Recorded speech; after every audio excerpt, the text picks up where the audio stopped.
Halo, halo. Selamat sore teman bumi. Apa kabarnya? Sudah lama sepertinya aku Natasha tidak menyapa teman-teman bumi yang ada di rumah.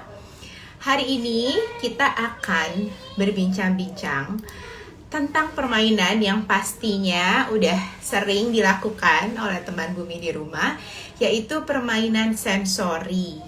Nah, permainan sensori ini sebenarnya apa sih? Aku tuh kadang suka dengar sesama parents cerita, aku mau ngasih mainan sensori tapi kok kayak itu mainan apa sih? Itu sebenarnya kayak mainan hanya ngeberantak-berantakin aja atau mainan buang-buang makanan atau sebenarnya apa sih gunanya dari permainan sensori ini gitu. Nah, untuk berbincang-bincang tentang permainan sensori yang lebih lengkapnya, aku akan mengundang salah satu co-founder dari Bumi Playscape juga, namanya Tala Arianto, yang merupakan founder dari Jakarta Children Center. Jakarta Children Center ini adalah salah satu pioneer permainan sensori di Indonesia. Yuk kita sekarang ajak Jakarta Children Center atau Tala untuk live bareng. Oke.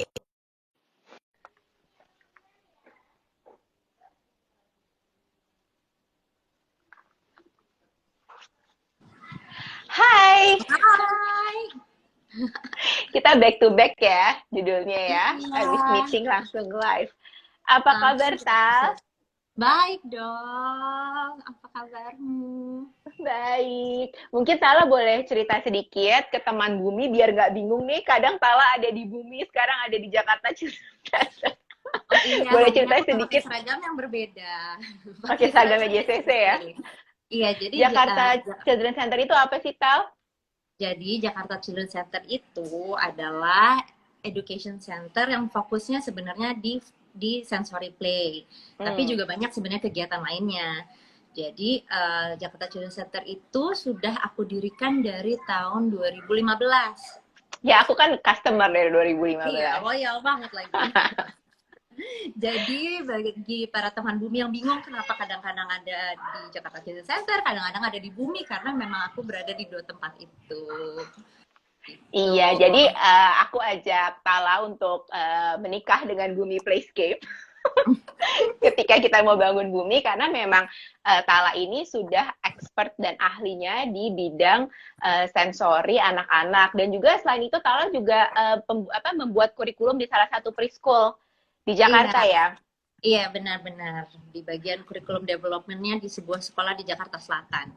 Oke, dan Tala juga adalah mama dari dua anak perempuan yang sangat cantik-cantik dan dia tidak pakai nanny. Jadi she's really really really the mompreneur yang hebat banget. Aduh. Oke, Tal, kita mulai ngobrol ya tentang permainan sensori. Boleh, Tal, boleh, boleh, boleh. Tala boleh nggak perkenalkan ke teman Bumi permainan sensori itu sebenarnya apa sih? Oke, permainan sensori itu sebenarnya adalah permainan yang menstimulasi panca indera anak. Indera Hmm. perabanya, indera perasanya, penciuman, penglihatan, dan juga pendengaran. Jadi, kayak tadi Tasya bilang, kok kelihatannya kayak cuma berantak-berantakin makanan, Hmm.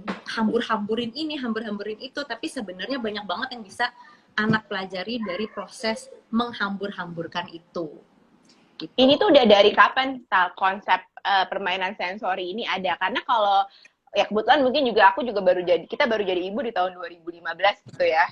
Kita juga Iya. baru tahu itu ada. Tapi sebenarnya apakah ini adalah metode permainan yang sudah lama dari dulu seperti kayak Montessori gitu ya? Atau ini sesuatu yang baru?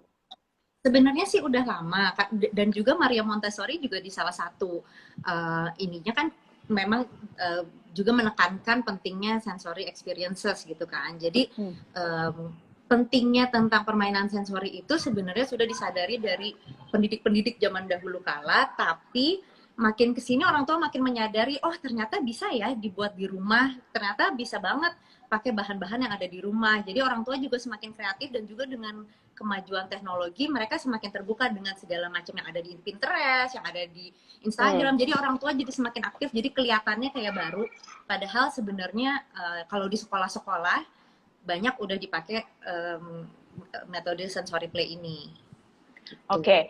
Nah, banyak yang menggunakan, therapeutic play gitu ya, permainan yang memang dikhususkan untuk terapi itu banyak juga memakai permainan sensori gitu. Karena kalau yang aku pelajarin dengan bermain sensori itu seperti yang tadi Tala udah bilang, semua indera kan dipakai, terutama jika misalnya kayak anaknya mengalami language development gitu ya, delay development in terms of language, speech delay atau ada hearing problems gitu.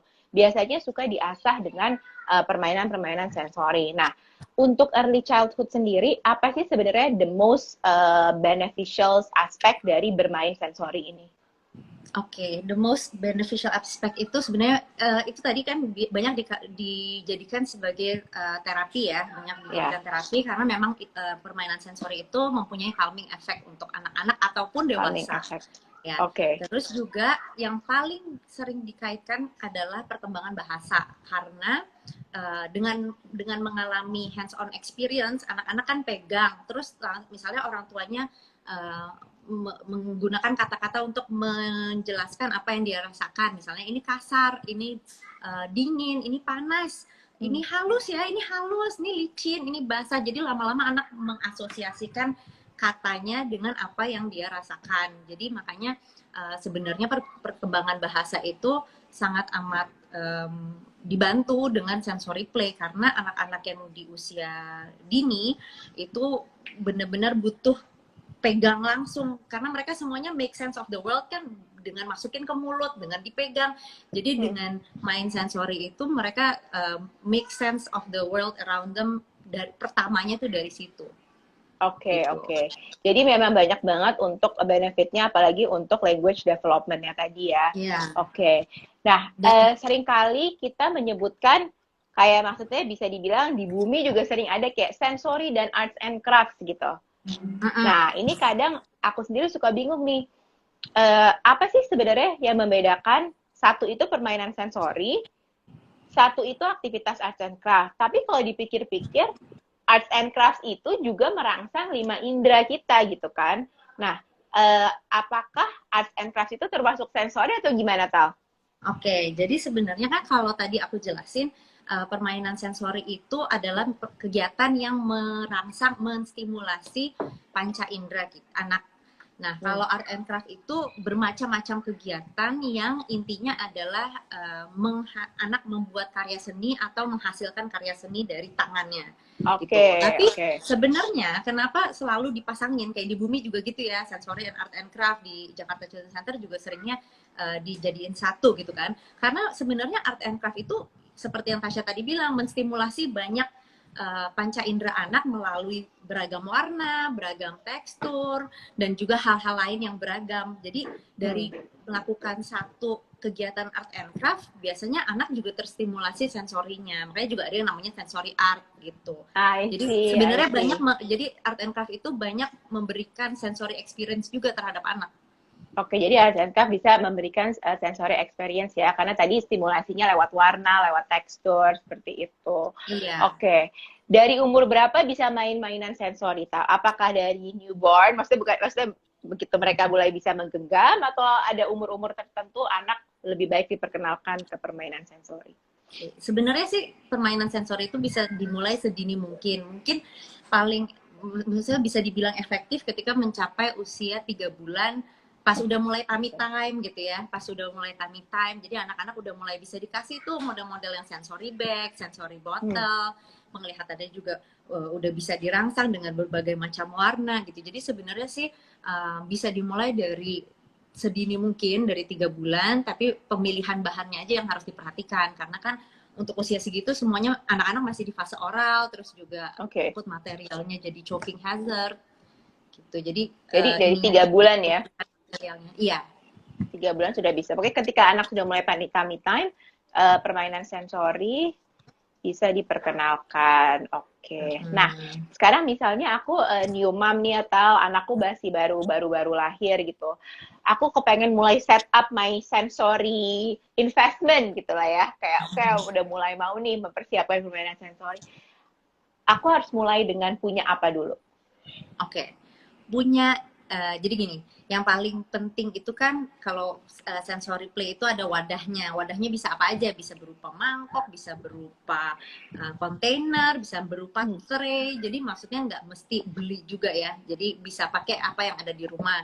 Terus juga fillernya bisa menggunakan bahan-bahan dapur yang ada di rumah. Bisa pakai beras, kacang merah, kacang hijau, kacang biji jagung misalnya, atau oatmeal, sereal. Jadi sebenarnya sih untuk dari awal untuk mau mulai invest tuh bahan-bahan di rumah aja tuh udah bisa beragam banget dibikin jadi sensory play. Terus mainan di dalam sensory play-nya sendiri itu sebenarnya bisa juga pakai yang udah anaknya punya.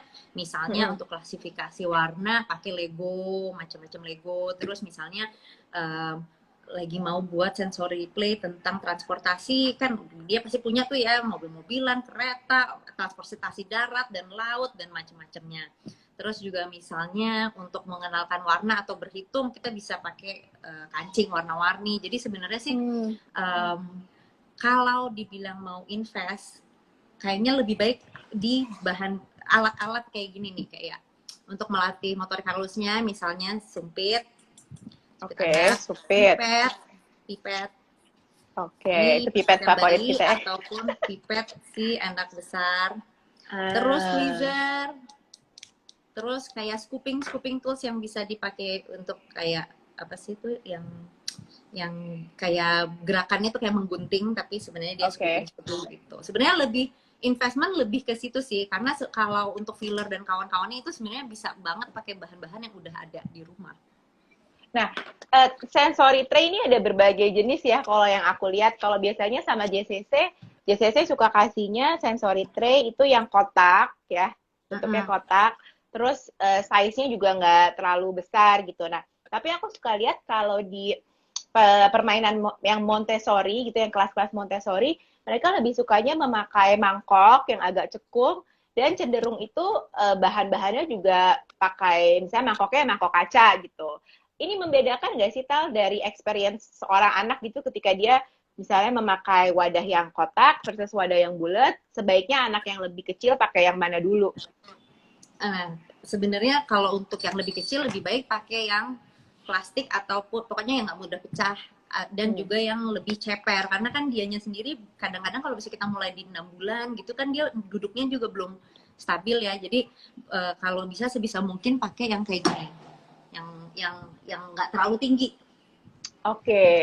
Terlalu tinggi gitu. Terus kalau biasanya memang untuk kegiatan-kegiatan Montessori yang untuk usia 2 tahun, 3 tahun misalnya memindahkan pasta pakai sumpit gitu, itu kan udah pakai mangkok-mangkok yang kaca ya. Jadi memang anaknya juga dilatih untuk tahu ini fungsinya ini bukan untuk dibanting gitu. Jadi lebih baik sih kalau bayi-bayi pakai yang lebih durable dan juga lebih ceper dan terbuka gitu. Jadi when you start, cari kontainer yang memang lebih ceper dan lebih terbuka, terutama jika anaknya masih bayi. Nah sekarang kita mau membahas topik yang paling serunya nih. Tala akan nunjukin permainan sensori per age kategori. Jadi kita mulai dulu dari yang 6-12 bulan. Jadi ibu-ibu di sini yang anaknya 6-12 bulan, watch and see nih. Tala mau kasih tahu apa aja permainan sensori yang cocok dan benefit-benefitnya ya, Tal ya. Iya, nah sebenarnya di 6-12 bulan itu ada contoh yang paling pas banget nih dari Bumi malahan. Jadi kayak contohnya yang hearing bin kita. Jadi botol-botol. Jadi kita bisa buat jadi sensory botol diisi dengan macam-macam ya. Bisa diisi pakai stick es krim, bunyinya kalau dikencingin beda. Bisa diisi pakai bel, juga kalau dikencingin bunyinya beda. Terus juga misalnya diisi pakai dadu. Kalau di Bumi itu kan kita punyanya sensory bin-nya ada yang isinya pakai dadu, dikencingin juga bunyinya beda. Jadi kenapa sensory botol ini sangatlah bagus untuk anak-anak, karena mereka nggak mungkin masukin apa yang ada di dalamnya itu ke mulutnya, jadi aman. Terus mereka bisa explore dari dekat, dari kuping kanan ke kuping kiri, jadi kita bisa melatih. Terus juga bisa melatih coba cari suaranya ada di mana gitu, untuk dia merangkak ke suaranya misalnya gitu. Terus juga alternatif lain untuk umur 6-12 bulan sebenarnya bisa kita kasih sensory bag di mana kita pakai plastik clip ziplock gitu, terus kita isi berbagai macam, boleh air, boleh mainan-mainannya dia yang kayak misalnya foam art gitu ya, yang ada huruf-hurufnya, atau misalnya buah-buahan, terus nanti kita kasih pewarna makanan, terus kita taruh di lantai, terus dikasih masking tape, jadi dia bisa meraba-raba apa yang ada di dalamnya. Biasanya untuk 6 sampai 12 bulan mungkin ke itu sih. Mungkin biar pada nggak bingung, ini contoh sensory bag ya. Iya, Ya kan ya, Tal, ya, kayak gini ya. Sensory bag. Benar. Jadi ya, pakai ziplock yang diselotip lagi atasnya ya, terus bisa diisi macam-macam. Ini contoh sensory bag. Ini tadi Tala udah cerita, ini bisa dimainkan dari anak umur 3 bulan ya, pas sudah tummy time. Iya. Jadi bisa dilihat sebenarnya kalau mau lihat di Pinterest tuh banyak banget ideas-nya dari si sensory bag ini. Iya, bisa juga kita isi sama whipped cream misalnya, atau shaving foam, karena teksturnya beda-beda kan, nggak selalu harus pakai air aja gitu. Terus kalau yang udah, jadi kalau 6 sampai 12 fokusnya pada permainan sensori yang edible juga ya, Iya, terus yang edible gitu juga. Jadi mungkin bahan-bahannya bisa pakai sesuatu kayak sereal, atau misalnya juga pakai whipped cream. Whipped cream. Jadi semuanya sebisa mungkin bisa dimakan, kecuali kalau misalnya kita taruhin mainan tapi yang size-nya agak besar gitu. Misalnya hewan-hewannya tapi yang agak besar. Kalau untuk jadi si sereal itu ditaruh di baskom, habis itu taruh mainan-mainannya gitu ya? Iya, nah aku ada contohnya nih. Nih untuk yang 2 ya. Oke. Ya. Sebentar. Ini dia contohnya. Jadi kita taruh di dalam wadah. Terus ada berbagai macam binatang, dan ini adalah sereal Coco Crunch. Serealnya bisa macam-macam ya, boleh pakai Honey Star, boleh pakai Rice Krispie. Nah, terus ini salah satu activity untuk 12 bulan. Jadi nanti kita bisa juga orang tuanya siapin kayak kain berwarna hijau atau di sini kita bisa ajak anaknya untuk membedakan yang mana yang binatang laut, yang mana yang binatang darat. Jadi misalnya contohnya jerapah. Ini jerapah, lihat deh.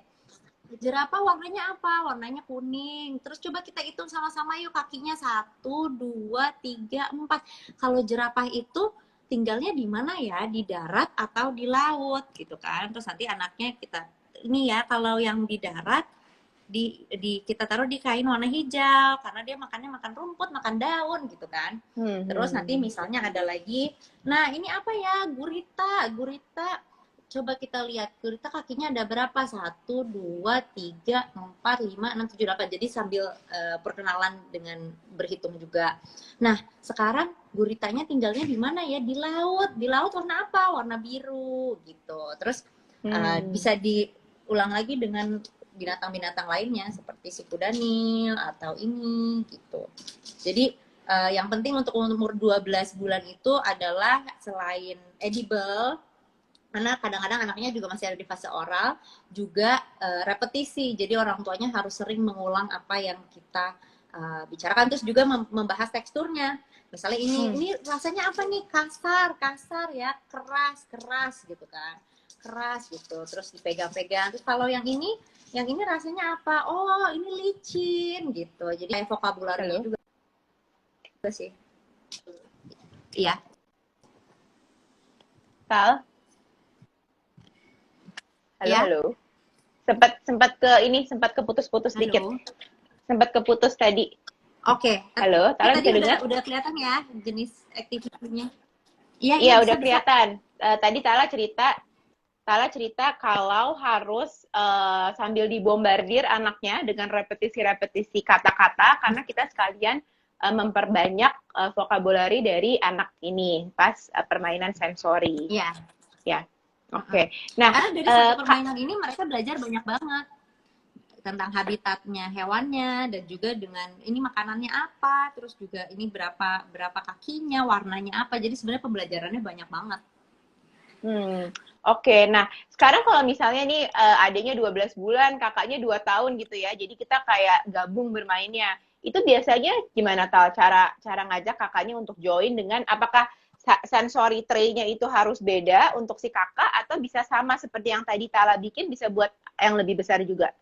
Sebenarnya bisa yang sama sih, bisa tinggal kita yang menaikkan tingkat kesulitannya aja. Jadi misalnya, oke, sekarang kalau untuk kakaknya bisa ditambah dengan sekarang coba kita hitung ya binatang daratnya ada berapa, tuh jerin gitu kan. Sekarang binatang lautnya ada berapa gini. Terus kalau misalnya sekarang mama punya 2 binatang laut ditambah 2 binatang darat, jadinya berapa ya jumlah hewannya gitu. Jadi sebenarnya sih nggak harus dipisahin, tapi kita tinggal naikin aja tingkat kesulitannya. Oke, dan jenis pembelajarannya, objektifnya bisa berbeda ya. Kayak mungkin kalau yang 12 bulan kita fokusnya lebih pengenalan warna, pengenalan habitat. Nanti yang udah 2 tahun lebih ke misalnya matematik gitu ya, berhitungnya. Oke, nah terkadang tuh kalau misalnya yang aku lihat banyak orang tua berpikir permainan sensori itu hanya memakai misalnya water beads gitu atau hanya memakai bikin ublek gitu ya yang pakai cornstarch gitu. Tapi ternyata enggak ya, ada juga dry sensory materials yang kayak Tala bikin ini sekarang kan berarti dry ya. Berarti sebenarnya nggak seberantakan itu ya permainan sensori. Iya, sebenarnya nggak seberantakan itu. Segala macam jenis kacang boleh dipakai, kacang hijau, kacang merah, kacang kedelai misalnya. Terus juga ini contohnya ini untuk usia 2 tahun. Nih, contohnya ini pakai beras. Oke. Jadi itu juga dry sensory ya, pakai beras. Oke. Iya, jadi ini dry sensory pakai beras. Tunggu dulu, kayaknya lebih baik begini. Nah, jadi ini temanya adalah space. Jadi ini juga box kita bersama nih, hasil perkawinan JCC dan Bumi. Karena di Bumi ada outer space area. Jadi box ini terinspirasi dari area permainan di Bumi. Nah, jadi ini ada ceritanya berasnya kita warnain dulu nih, diwarnainnya pakai ziplock aja, terus dikocok-kocok gitu. Ini bisa juga dilibatkan anaknya karena seru banget. Terus nanti dijemur sebentar biar kering. Terus ini kita buat bola asteroid dari aluminium. Ini juga anaknya dilatih untuk motorik halusnya. Yuk kita remas-remas yuk, kita bikin bola asteroidnya gitu kan. Terus ini ceritanya ada planet-planetnya. Dan ada si astronot dan juga ini. Jadi sebenarnya bisa aja pakai mainan yang udah ada di rumah gitu. Ini juga pasti kan semua orang punya di rumah. Beras juga pasti ada. Jadi praktis banget sebenarnya bisa kita gunakan apa yang ada. Nggak mesti beras juga sih, bisa juga pakai main. Gitu. Pasta ini juga bisa ya, pasta diwarnain. Iya, pasta juga bisa kita warnain biru misalnya gitu. Jadi ini untuk usia 2-3 tahun. Yang ini lebih untuk mengasah, untuk menstimulasi imajinasinya sih. Karena kan anak-anak di usia segitu udah mulai ya tahu yang namanya profesi. Jadi mereka bisa mulai membayangkan ini tuh gimana sih. Oh kalau misalnya di luar angkasa tuh ada ini ya, ada satelit, ada ini planet apa, planet bumi gitu. Jadi udah lebih banyak juga yang dibahas. Oke. Jadi lebih kayak ada pretend play-nya juga ya. Seolah-olah misalnya kalau mereka jadi astronot, apa saja yang mereka rasakan di outer space gitu ya. Iya, terus nanti setelah main ini mungkin bisa diajak ke bumi kalau sudah selesai corona. Karena di situ ada roket besar, ada baju astronot. Jadi ini bagi ibu-ibu dan teman-teman bumi yang belum sempat merasakan bumi yang baru, bisa banget nih abis main di rumah, kita bisa main di pura-puranya outer space beneran di bumi. Semoga coronanya cepat selesai ya. Semoga corona cepat hilang ya, kita bisa buka lagi. Nah, ini kan sekarang tadi Tala ngebahas sampai 36 bulan ya. Di atas 36 bulan, anak-anak tuh masih suka nggak sih Tal mainan sensori atau ini tuh lebih kayak permainan baby-baby aja gitu? Batita lah, permainan batita kasarnya. Sebenarnya masih suka banget sih. Bahkan kita aja sebagai orang dewasa kadang-kadang masih suka ya ikut-ikutan main pasir, main kacang-kacangan. Kalau anak kita lagi main, kita sendiri aja masih suka karena memang itu tadi ada therapeutic efeknya, ada calming efeknya, ada sense of apa ya, calmness gitu ketika main. Cuma memang untuk anak-anak yang usianya udah di 3 tahun ke atas, memang kita sendiri juga harus lebih kreatif meningkatkan tingkat kesulitannya. Jadi contoh lagi, ini adalah salah satu activity dari box JCC. Tunggu dulu, takut jatuh. Ini ada water beads dan kancing-kancing. Oke. Kancing warna-warni. Ini box ini ditujukan untuk usia 5 tahun sebenarnya. Jadi Oh really? Masih pakai Iya. water beads ya, Tat? Oke. iya, masih seru tapi. Jadi nanti dia kan menemukan kancing-kancing ini dan menggunakannya sebagai counter. Jadi kita siapin berbagai macam soal matematika. Oh. Ada soal-soal matematika ditulis di tisu dapur ya. Terus misalnya 5 dikurang 3. Oke, kita ambil dulu 5 kancing. Terus kalau dikurang 3 artinya apa? Berarti diambil 3. Sisanya berapa? 2 gitu kan. Terus nanti dia akan, aku contohin ya, akan ambil pakai pipet. Kita tes ya, benar atau enggak nih jawabannya? Coba kita lihat sebentar. Benar Wah, nggak kok ya? ada angka 2-nya di situ? Dan ada angka 2-nya, bagaikan magic. Wow, aduh harus diajarin nih gimana cara bikinnya. Jangan diajarin, beli aja boxnya JCC ya. Ini box apa namanya? Ini Tahu? boxnya Belum launching ya? Sudah. Oh, oke. Messi Ini untuk 5 Math. tahun ke atas Oke. karena memang permainannya ini untuk 5 tahun ke atas karena memang soal-soalnya juga udah lumayan lebih advance. Terus apa namanya, ada permainan bingo juga di mana mereka harus menjumlahkan dan mengurangi hasilnya untuk dapat jawaban bingonya. Gitu. Oh, jadi itu aku pasti itu gimana ada angka 2 bisa. Itu gimana angka 2-nya bisa appear gitu? Magic. Ayo dibeli box. Tapi jadi intinya adalah kalau mau ngajakin anak main sensori, apalagi untuk anak yang punya kakak ya, kakaknya anak ngeliatin adiknya main cuman hambur-hambur gitu, sebenarnya bisa banget dibuat lebih kreatif. Maksudnya ibunya tambahin aja nih sesuatu, dia pakai misalnya tadi yang binatang-binatang, oke, kasih soal matematika tapi menggunakan si binatang sebagai counternya misalnya. Atau juga kalau misalnya anaknya masih usia 3-4 tahun, kita bisa jadi kayak treasure hunt game gitu. Jadi sebenarnya bisa bervariasi banget sih dari satu sensory tree yang kita buat, bisa untuk usia macam-macam dan juga bisa mengasah macam-macam, bisa mengasah motorik halus, bisa mengasah motorik kasar. Misalnya dia setelah menemukan ini kita kasih obstacle course, jadi itu kan latihan motorik kasar juga. Gitu. Nah, aku pernah nih ngerasain ketika anak-anak dikasih permainan sensori terus mereka nolak, Tal. Jadi kayak tergantung nih jenis materialnya apa. Misalnya anakku yang kedua itu paling nggak gitu. Tapi dia main air suka. Sorry. Tala bisa denger nggak? Barusan reconnect. Oke. Iya, bisa. Jadi ada beberapa material yang seorang anak tuh mungkin nggak suka gitu. Itu menandakan sesuatu masalah nggak ya, Tal? Misalnya kayak nggak bisa banget nih main ublek, kayak jijik gitu. Terus atau misalnya nggak suka megang pasir gitu. Itu menandakan sebuah sensorial problems nggak ya?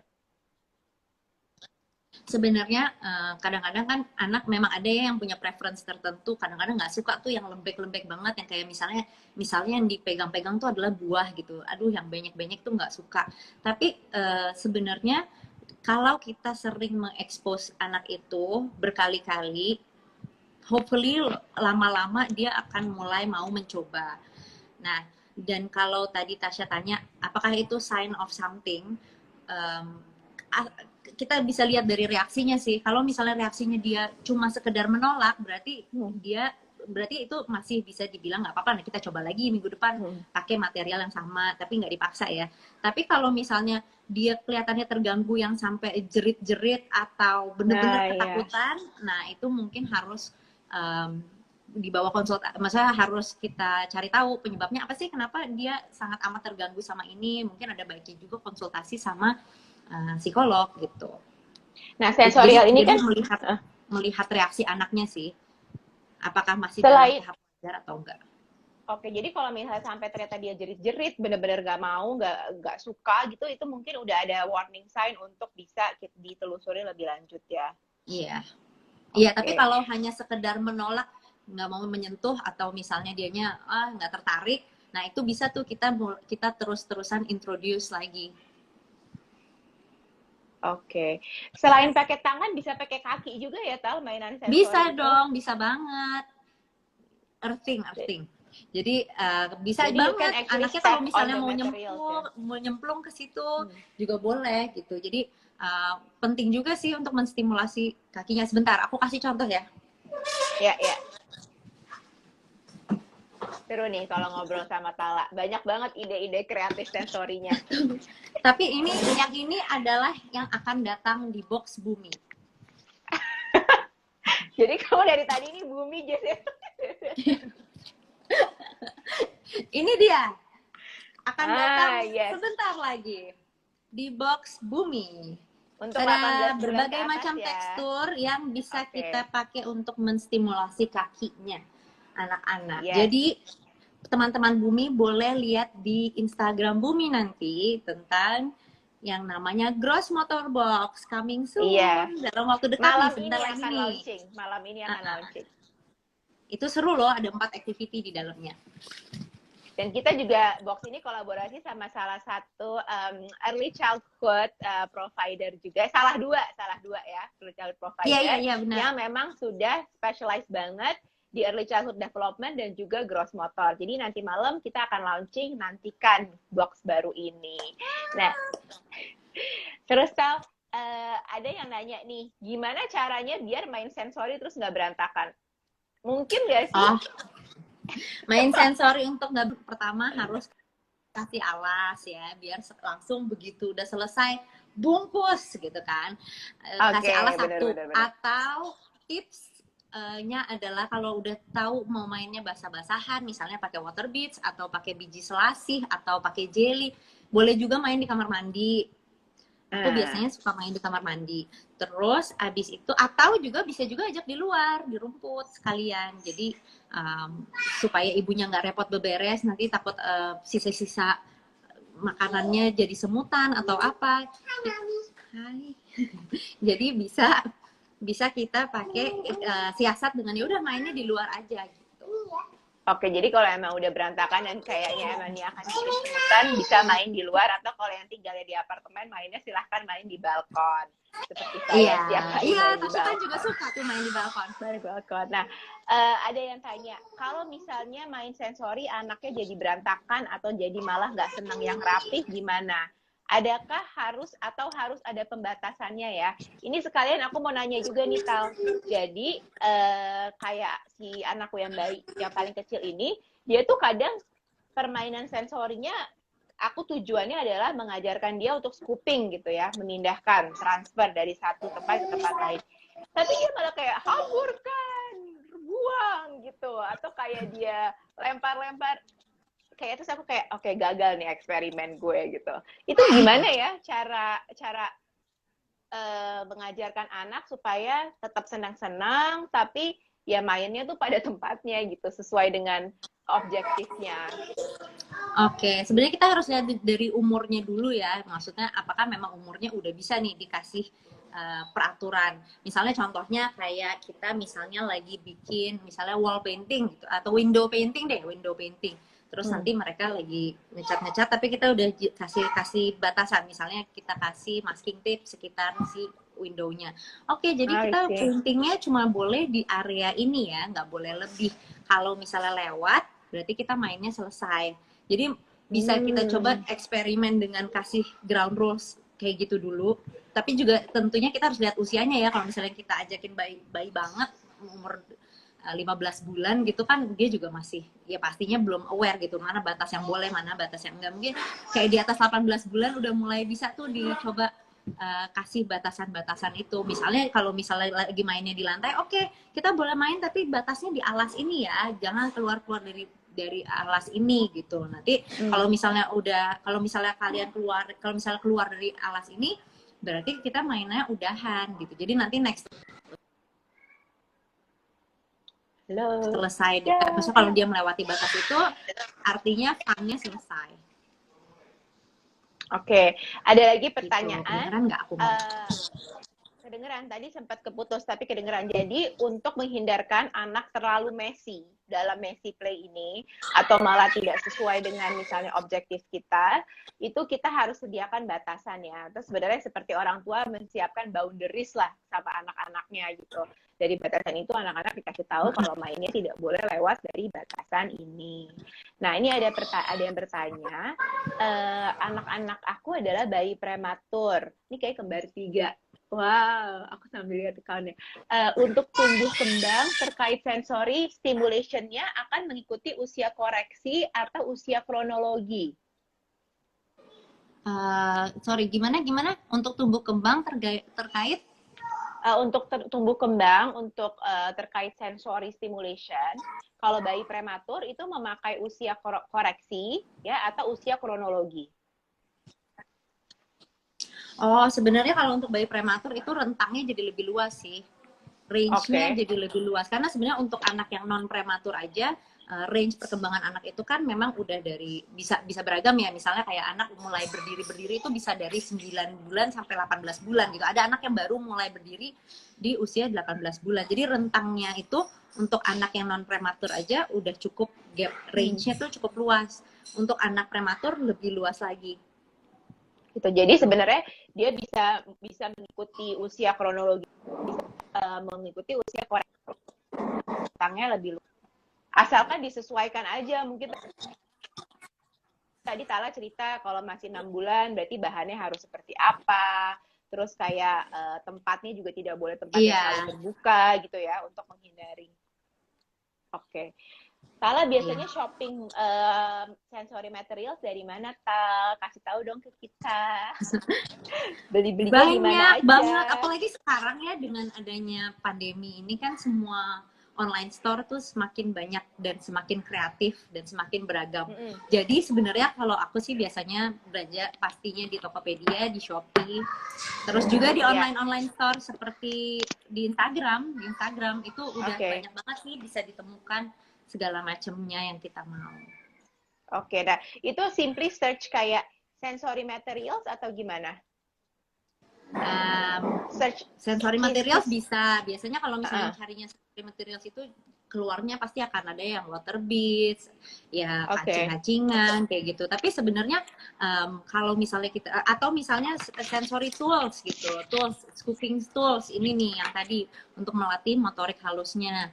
Itu juga pasti akan keluar macam-macam. Terus kalau misalnya mau carinya adalah bisa juga kita awalnya mencari inspirasi dulu nih di Pinterest dan juga di Instagram, terus baru cari misalnya contohnya ya activity yang tentang belajar mengenal musim.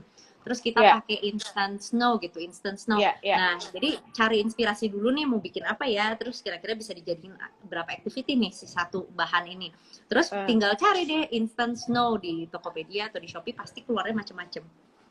Nah, ini jadi tadi aku coba nih nge-search di Tokped sensory tools gitu. Itu kebetulan yang keluar hanya pom-pom. Iya, pom-pom tuh pasti keluar. Pom-pom pasti keluar. Pom-pom juga bagus sih buat belajar colors, buat belajar tekstur sama megangnya itu. Iya. Sensory tools tuh yang keluar hanya pom-pom sama memang alat-alatnya. Jadi yang tadi Tala bilang scoopernya, pipetnya, scooping-nya ini gitu ya. Ya, tapi sebenarnya kayak untuk filler dan juga bahan-bahan yang ini kalau ngelihat di Pinterest pasti nanti kita akhirnya mencarinya lebih spesifik sih. Misalnya kayak misalnya pakai biji selasih gitu atau misalnya pakai, aku kadang-kadang juga kalau untuk bayi ada ide lagi, untuk bayi itu bisa kita pakai kayak merah yang kayak buat es merah delima itu loh. Itu kayak pomegranate gitu ya? Iya. Itu kan perlu dimasak dulu. Jadi itu fungsinya kayak water beads. water beads, tapi kan Oke. serem kalau misalnya kemakan kan. Tapi kalau Iya, untuk iya. anak bisa pakai yang si Esmeralda 5 itu, atau juga bisa pakai biji selasih untuk tambahin teksturnya, atau juga bisa pakai jelly, karena ada juga jelly-jelly yang dijual udah bentuknya seperti si water beads. Tapi Oh kan kalau ya? kemakan masih nggak apa-apa. Iya, ada. Oh, aku Terus baru tahu juga ada. ada bisa juga pakai nata de coco untuk yang usia yang udah tumbuh gigi ya. Misalnya kayak Oke. untuk 18 bulan gitu bisa juga pakai nata de coco. Jadi sebenarnya banyak banget materi sensori yang bisa dipakai dan semuanya ada di dapur. Iya, dan semuanya ada di dapur. Kalau ngeliat dapur tuh kadang-kadang bisa tuh muncul ide-ide macam-macam. Misalnya pakai, kalau untuk anak besar ya bisa pakai soda kue, bikin eksperimen gitu kan. Atau kalau untuk anak-anak yang kecil-kecil macam-macam bisa pakai oatmeal, bisa pakai garam, bisa Iya, pakai betul. macam-macam sih.